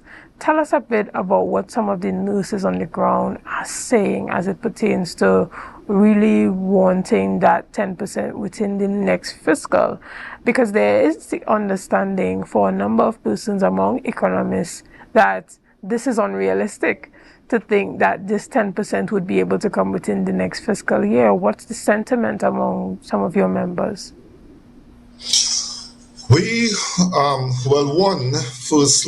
First point, the very government of Trinidad and Tobago, as we are speaking, they would have ensured when they receive their back pay, every single dollar, every single cent was cash.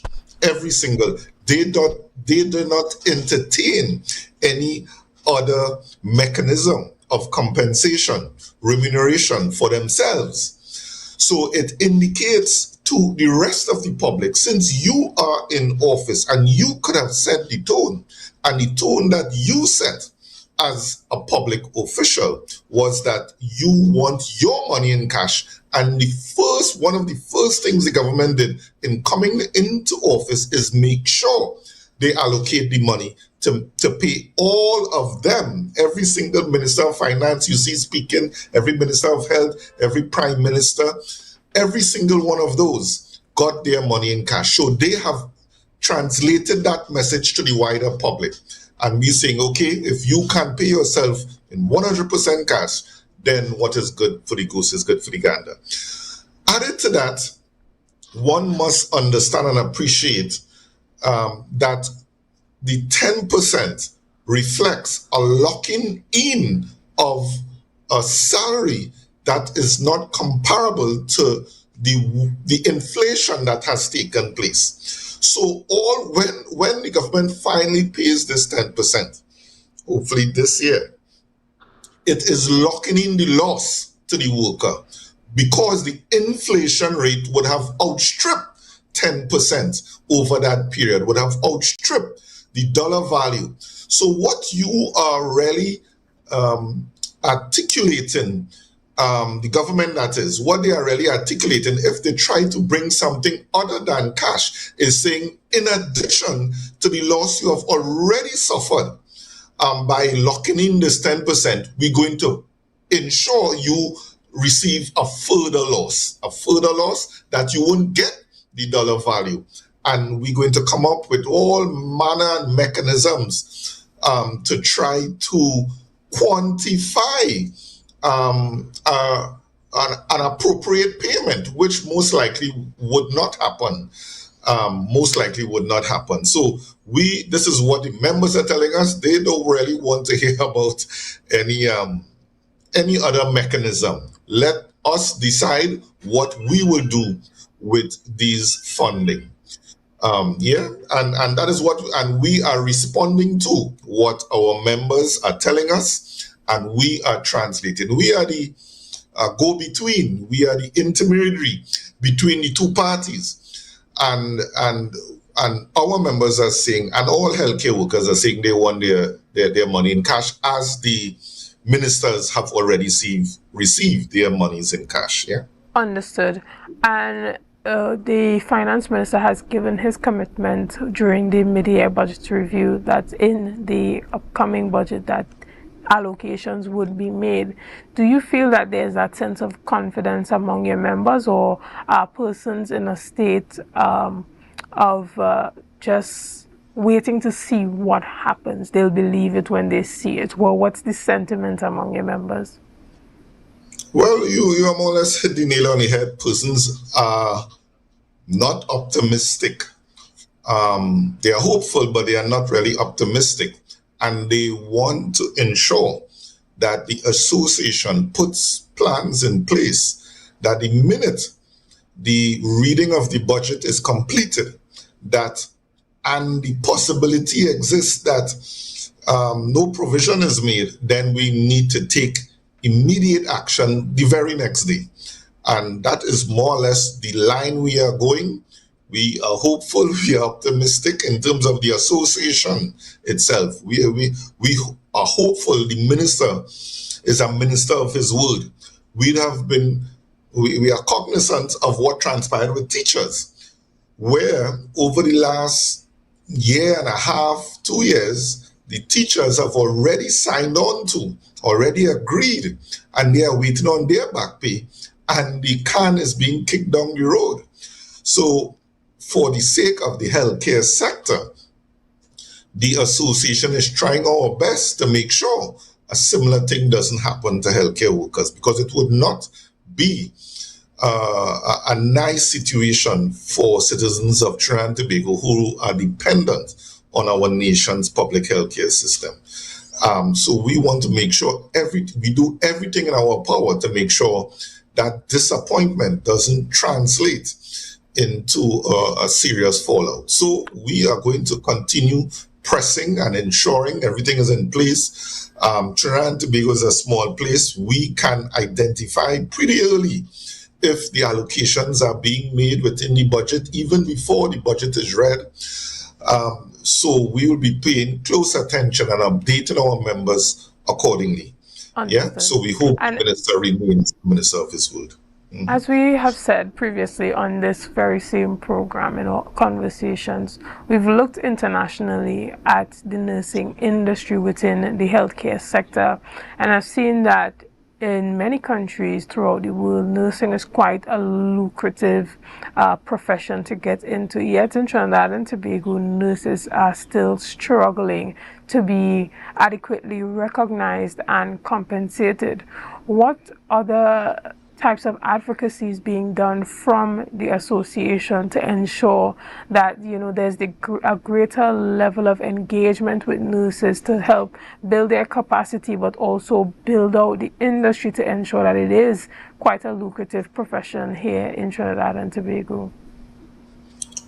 Well, that is, the association has been engaging in a number of activities over the last decade in trying to push the pendulum forward in terms of the respect that nursing, that should be placed on nursing, and indeed the wider healthcare sector. Unfortunately, over the years, we have not been blessed with a minister of health who shares the same foresight, the same conviction, the same energy to really transform the whole healthcare sector. Nursing can only improve, can only reach the level that it ought to reach in Trinidad and Tobago if the wider healthcare sector also elevates.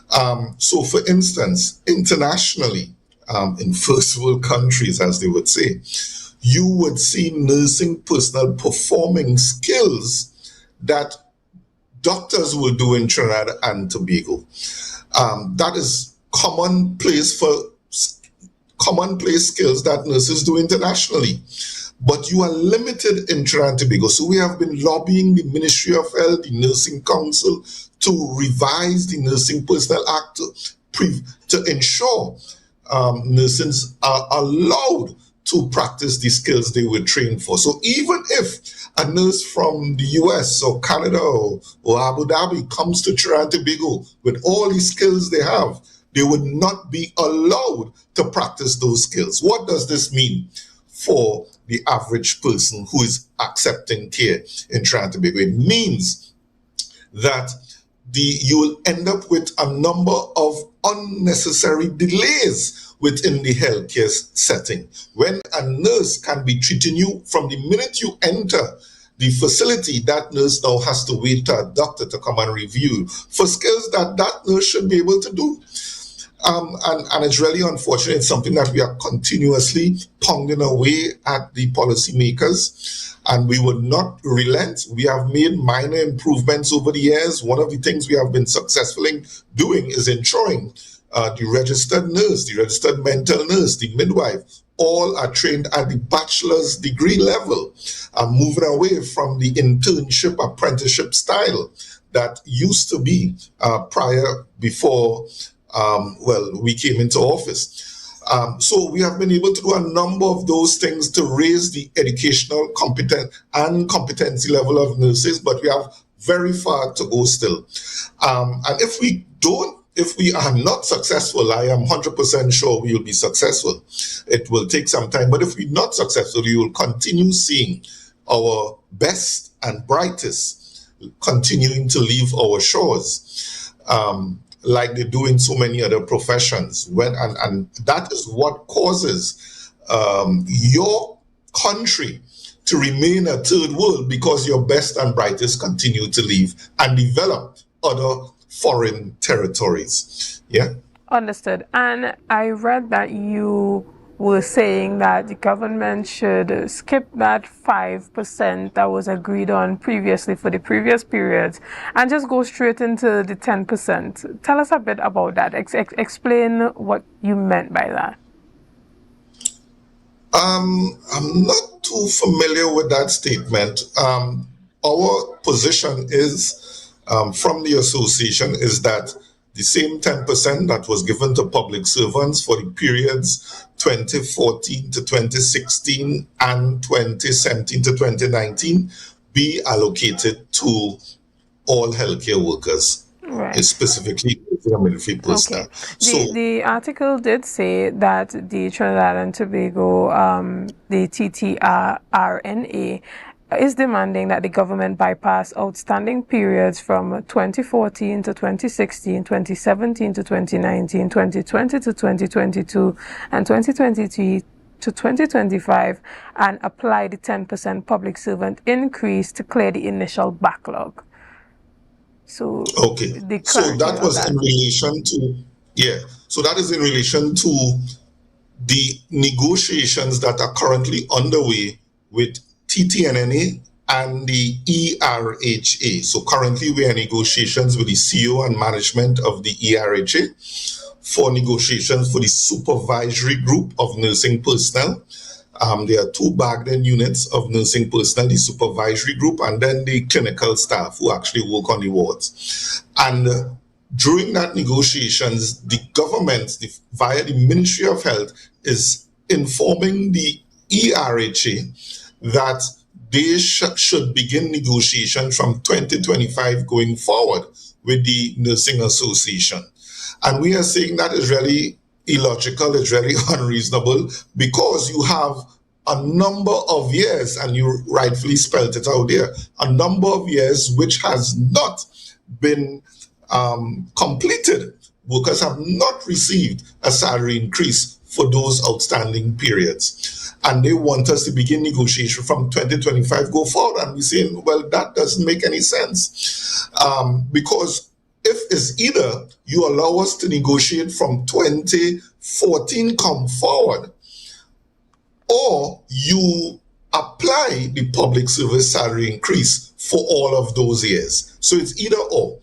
And they are not relaying the information in a manner that is acceptable to the association or makes sense to the association that we should only negotiate from 2025 go forward. It makes absolutely no sense what percentage we could put on the nurses' salary at 2025 nurses' salary when that 2025 nursing salary doesn't yet exist. The nursing personnel are currently operating on 2013 salaries. So we can put a percentage increase on our 2013 salaries to go forward, but we cannot put a percentage on something that does not exist. At nurses' 2025 salary does not exist at this point in time.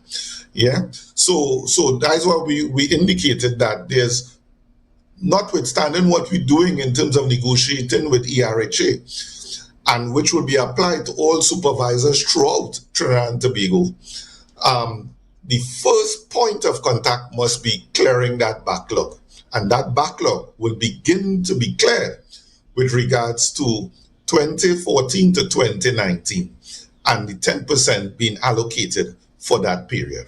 Yeah. Understood. Well, thank you for making that quite clear for us here and for those persons who are trying to understand where you currently stand. And we know that a number of nurses are looking on to see what type of representation is happening at this time. And even with the commitment given by the Minister of Finance that the allocation will be given in the next fiscal, we know that we have heard similar stories before, particularly as you mentioned in the case of the teachers, and there still being delays in the actual payout. But we hope that that is not the case moving forward. Again, we want to say thank you so much for being here. Ladies and gentlemen, we want to thank you so much for being a part of this morning's discussions. We want to thank you for your likes, your shares, and your comments, and all that you have been doing and continue to do to make Tobago Updates the #1 broadcaster here on the island of Tobago. Again, I am Chanel Felix, and have a great day. It's a brand new morning, rise up to a brand new dawning as the passion start around.